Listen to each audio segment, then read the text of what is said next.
Hello বন্ধুরা, welcome back to my new blog. Good morning সবাইকে, অনেক ভালোবাসা জানি। আজ ব্লগটা স্টার্ট করছি। আশা করি তোমার সবাই খুব ভালো আছো।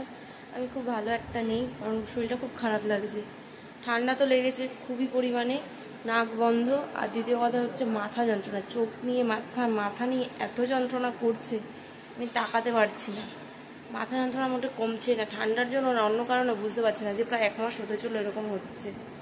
তো এখন বাজে হচ্ছে 9:30। ঘুম থেকে উঠেছি 8টা নাগাদ, উঠে বাসি কাজবাজ সারলাম। আজকে আর স্নান করিনি, তোমাদের দাদার সাথে এখন বেরিয়ে যাবো। আজকে আর পুজো দিতে পারলাম না স্নান করিনি বলে, দেরি হয়ে যাচ্ছে। তোমাদের দাদা স্নান করে আমাদের জন্য বসে রয়েছে, ওই বাড়ি যাবো।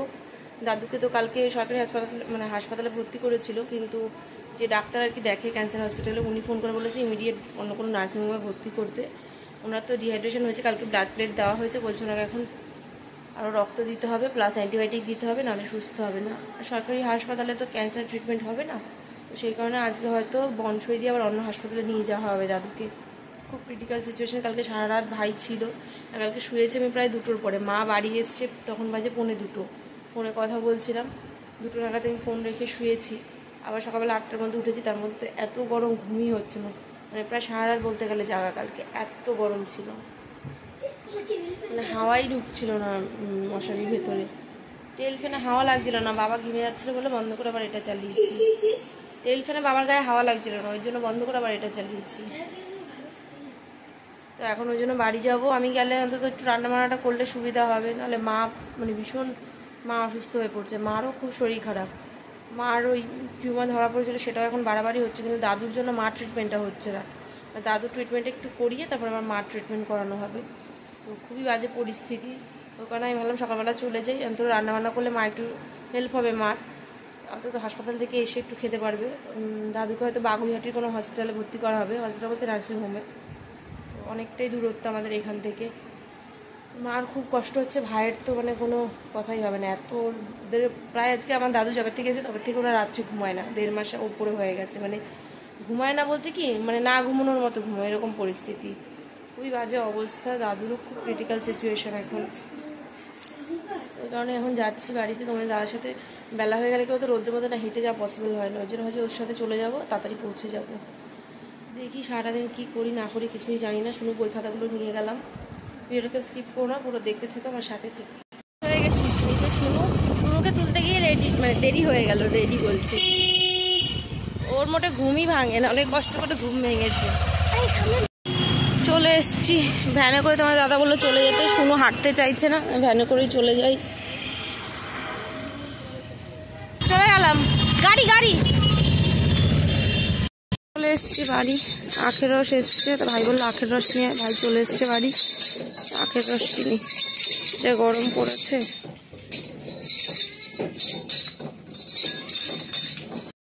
যা যা রোদ আছে, ছাতা ছাড়া যাস না।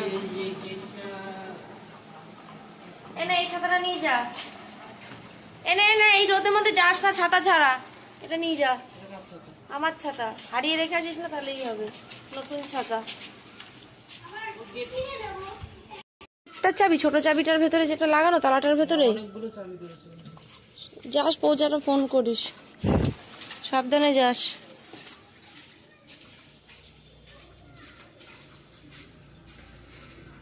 ভাই চলে যাচ্ছে হাসপাতালে এখন।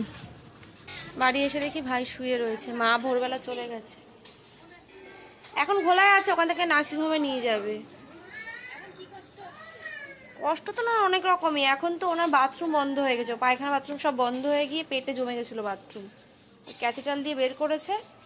এখন আজকে অন্য হাসপাতালে নিয়ে যেতে, ওনার মুখে ঘা হয়ে গেছে, সারা শরীরে ইনফেকশন হয়ে গেছে, বাথরুম হচ্ছিল না বলে।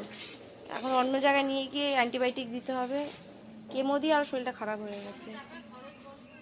কত 5-6 লাখ টাকা অলরেডি খরচা হয়ে গেছে, কিচ্ছু হয়নি ট্রিটমেন্টের এখনো। একটা কেমোই 20,000 টাকা করে মনে হয়। না না, স্বাস্থ্যসাথী কার্ড থাকলে তো হয়ে যেত, কিন্তু নেই বলেই তো সমস্যা। আমাদের মতো ঘরে কত টাকাই থাকে, আর একটা ট্রিটমেন্ট করাতে, আর এই ট্রিটমেন্ট করাতে প্রচুর পয়সা। আমাদের তো নেই, পাঠিয়েছে তো মামা, মামা না পাঠালে তো হতো না। আমাদের থাকলে তো আরো ওই সমস্যা থাকতো না। মেন তো মামা টাকা পাঠাচ্ছে বলে তো ট্রিটমেন্টটা হচ্ছে, নাহলে তো আরো চাপ হয়ে যেত। এখন বাজে হচ্ছে 1:40। ভাত বসালাম, কিছুই তো খুঁজে পাচ্ছিলাম না, যাই হোক করে ভাত বসিয়েছি। কি রান্না করবো দেখি, বরবটি রয়েছে, লতি রয়েছে, তা লতি করলাম বাবার জন্য একটু, আর কালকে সব তরকারি ছিল ফ্রিজে, সেগুলো গরম করলাম। একটা পাঁচমিশালি শুক্তোর মতো তরকারি ছিল, ডাল ছিল সজনে ডাঁটা দিয়ে, সেগুলো গরম করলাম। আর এখানে এখন বরবটি ভাজা বসিয়েছি, এই যে বরবটি ভাজাটা করছি।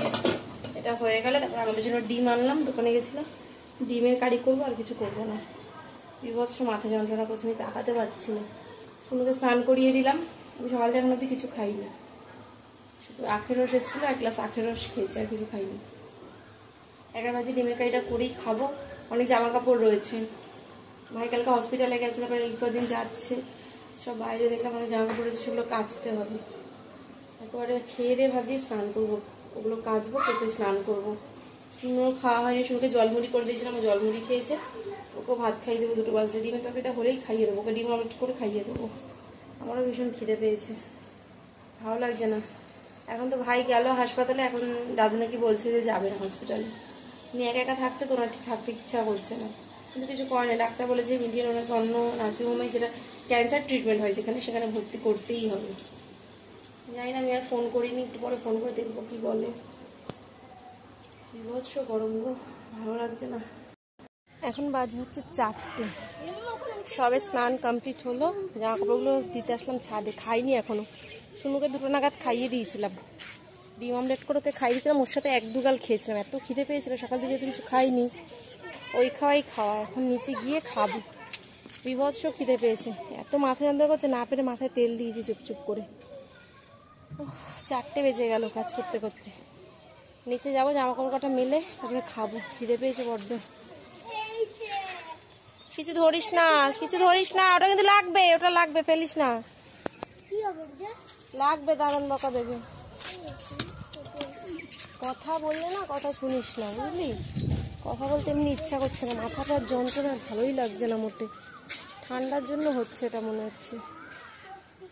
উফ, আমার পারছি না, আজকে শরীরে আমার একটু জোর নেই, সেরকম কিন্তু কোনো কাজ করিনি, রান্নাঘরটা পরিষ্কার করলাম, বাসন মাজলাম, রান্না বান্না, এই ঘর ঝাড় দিলাম, এই।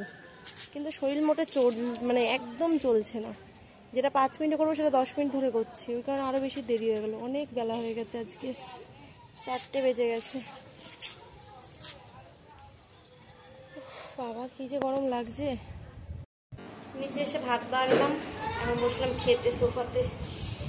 দাদুকে নার্সিংহোমে নিয়ে গেছে, ভর্তি করেছে, আর ফোন করা হয়নি, মা তো ভোর 6টায় সেই গেছে, এখনো আসেনি বলতে কি, আর আসবেও না, এখন হয়তো রাত্রে আসবে ভাইয়ের সাথে।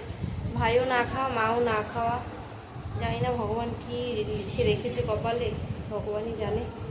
এখানে এই যে ডিমের কারি আর বরবটি আলু ভাজা নিয়েছি, আর লতি করেছি বাবার জন্য। বাবার জন্য খাবার পাঠালাম, আমার মাসির ছেলে এসছে, ওর কাছে দিয়ে দিয়েছি, বাবার জন্য খাবার নিয়ে গেছে, যেহেতু রোববার বাবা বাড়ি আসে না, ওর জন্য খাবার পাঠাতে, ওর জন্য বলছি, ওর কাছে, ওই জন্য বাবার জন্য খাবার পাঠিয়ে দিয়েছি। উঠতে যাচ্ছে সব, আমার আর ভালো লাগছে না। খেয়ে নি, খিদে প্রাণ নষ্ট হতো একবারে। 4:30 বাজে, এখন সবাই দুপুরবেলা ভাত খাচ্ছি। এখন বাজে হচ্ছে 7:10, আমি খেয়ে দিয়ে উঠে শুয়েছিলাম সোফায়, ঘুমাতে তো পারিনি, শুনু বাইরে চিল্লাবিল্লি করছিল, দৌড়াদৌড়ি করছিল, চিন্তাতে আর ঘুম হয়নি। তারপর ভাই ফোন করলো, তো শুয়েই ছিলাম, ঘুমাইনি, মাথা যন্ত্রণা তো মোটে কমছে না। তো এখন শুনুকে একটুখানি ম্যাগি করে দিলাম, এই যে ম্যাগি খাচ্ছে, আর আমার জন্য এখানে রসনা গুলিয়েছি। গরমে কিচ্ছু খেতে ভালো লাগছে না, ভেবেছিলাম চা খাবো, তো এত গরম লাগছে ওই জন্য আর খেলাম না চা। তো রসনা ছিল, রসনাই গুলিয়ে খাচ্ছি। দুপুরে লস্যি গুলিয়ে খেয়েছিলাম, দই ছিল ফ্রিজে, এখনো আছে, কিন্তু 2বার যদি দই খাই ঠান্ডা লেগে যাবে, এমনি ঠান্ডায় দম নিতে পারছি না, ওই জন্য দই দিয়ে খেলাম না লস্যি করে, বললাম তাহলে রসনাই খাই। শুনুকে পড়তে বসাবো, শুনু বই খাতা সব নিয়ে এসেছি। মামা কোনো আসার ঠিক নেই, দাদুকে জাস্ট ডাক্তার হয়তো জাস্ট ঢুকেছে, সেই দুপুরবেলা নিয়ে গেছে, ভর্তি করিয়েছে রাজারহাট একটা নার্সিংহোমে, ডাক্তার ওখানে রেফার করেছে, যে ডাক্তারকে দেখাচ্ছিল উনি ওখানেই নিয়ে যেতে বলেছে। তো উনি জাস্ট মনে হয় ঢুকলো, তো মাদের আস্তে আস্তে অনেক রাত হয়ে যাবে, সারাদিন দুজনে না খাওয়া না দাওয়া, ভীষণ বাজে পরিস্থিতি ওদের। ভাই তো শরীর প্রচুর খারাপ, ওর শরীর চলছে না, জোর করে আর কি চালাচ্ছে, এরকম একটা ব্যাপার। আর ওরা ছাড়া কেউ দেখারও নেই, যাওয়ারও নেই, ভাইকে তো যেতেই হবে, মা তো একা পারবেও না, চিনবেও না, তাই ভাইকে তো যেতেই হবে। এখন দেখি ডাক্তার দেখুক কি বলবে, তারপরে ওরা হয়তো বেরিয়ে আসবে। দাদুকে 4 তলায় রেখেছে, মারা গ্রাউন্ড ফ্লোরে বসে আছে। মাদের তো ঢুকতে এমনি, দাদুকে কেবিনে শিফট করে দিয়েছে, তাদের সাথে দেখাও হয়নি। ফোন করেছিলাম, টোটালি খাওয়া দাওয়া তো বন্ধই, প্লাস এখন তো মুখে এত ইনফেকশন হয়েছে যে কথাও বলতে পারছে না, ইশারায় কথা বলতে হচ্ছে। খুবই পরিস্থিতি বাজে, দেখা যাক কি করে ভগবান কপালে কি লিখে রেখেছে। রাত্রে রান্না কিছুই করবো না, শুধু করবো একটুখানি আলু ভাজা। বাবা ফোন করেছিল, বাবা বললো আলু ভাজা কর, রুটি করা রয়েছে। তো বাবা বললো সকালে মানে রুটি করে নিয়ে গেছে বাবা, যাই না আমি ঠিক, দেখলাম অনেকগুলো রুটি রয়েছে ঘরে, তো বললো আলু ভাজা করে রাখ, আমি ওই রুটি দিয়ে খেয়ে নেবো। আর দুপুর অল্প একটু লতি রয়েছে, এখন ওই আলু ভাজা ভাজবো। আর দেখছি দুধ রয়েছে অনেকটা, গোবিন্দভোগ চালও আনা রয়েছে, ভাবছি একটু পায়েস করবো।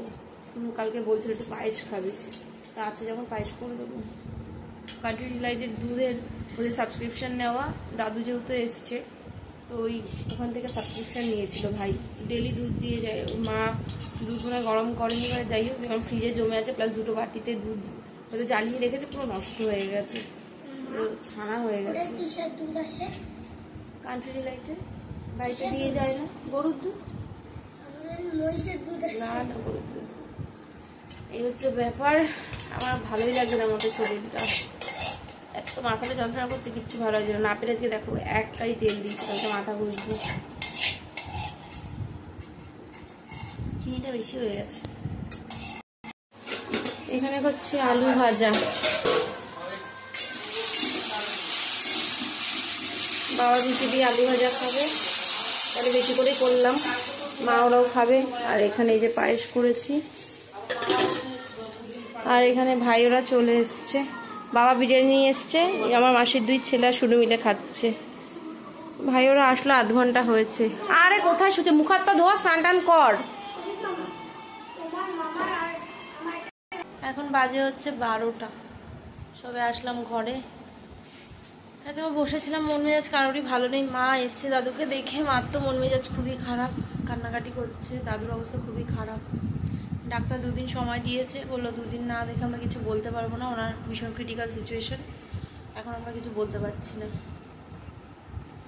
সবাই একটু প্রার্থনা করো যেন একটু সুস্থ হয়ে যায়। আমার মামাকে দেখার জন্য দাদু ব্যস্ত হয়ে গেছে, উনি শুধু একটাই চিন্তা করছে যে মামাকে আর দেখতে পারবে না, ওনার সেটার জন্য আরও বেশি কষ্ট হচ্ছে। যে বলছে খালি দাদু যে আমাকে বাংলাদেশ দিয়া, ওরা উঠে দাঁড়ানোর মতো ক্ষমতা নেই, নাকে তারপরে গলা দিয়ে সব পাইপ দেওয়া, ক্যাথেটার লাগানো, খুবই অবস্থা খারাপ, ব্লাড প্লেট পুরো নেমে গেছে। মা আবার কালকে সকালবেলা চলে যাবে, দেখতে দেবে 10টা থেকে 11টা, আবার বিকেল 4টে থেকে 5টা মনে, না 4টে থেকে 5টা দেখার টাইম, 4টে থেকে 5টা। সেই বাগুইহাটি রাজারহাটের ওইদিকে, অনেকটাই দূর। মা তো সারাদিন না খাই, রাত্রি এখন 11:30টার সময় খাবে না করে একটুখানি ভাত খেয়েছে, 1 গাল ভাত। সারাদিন মা না খাওয়াচ্ছে, সেই 6টায় গেছে, এই রাত 8:30 বাড়িতে ঢুকেছে। মা আরও শরীর খুবই খারাপ, খুবই খারাপ, খালি আর কি শরীরের মনের জোরে চলতে হচ্ছে, তাই চলছে এরকম একটা ব্যাপার। কালকে আবার ভাই আর মা যাবে, ভাই ছাড়া তো মা যেতে পারবে না, একা একা চিনবেও না, দুজনকেই যেতে হবে। এই হচ্ছে ব্যাপার। শুনো পরীক্ষা আমি ভেবেছিলাম মঙ্গলবার দিন, তো আজকে রুটিন দেখলাম মঙ্গলবার না, বুধবার দিন। তো আমি মঙ্গলবার অবধি থাকবো, বুধবার দিন যাব। বুধবার দিন শুনুর পরীক্ষা, বৃহস্পতিবার দিন আবার তোমাদের দাদার অপারেশন, মানে আমাদের পরপর সব লেগেছে এই মাসে।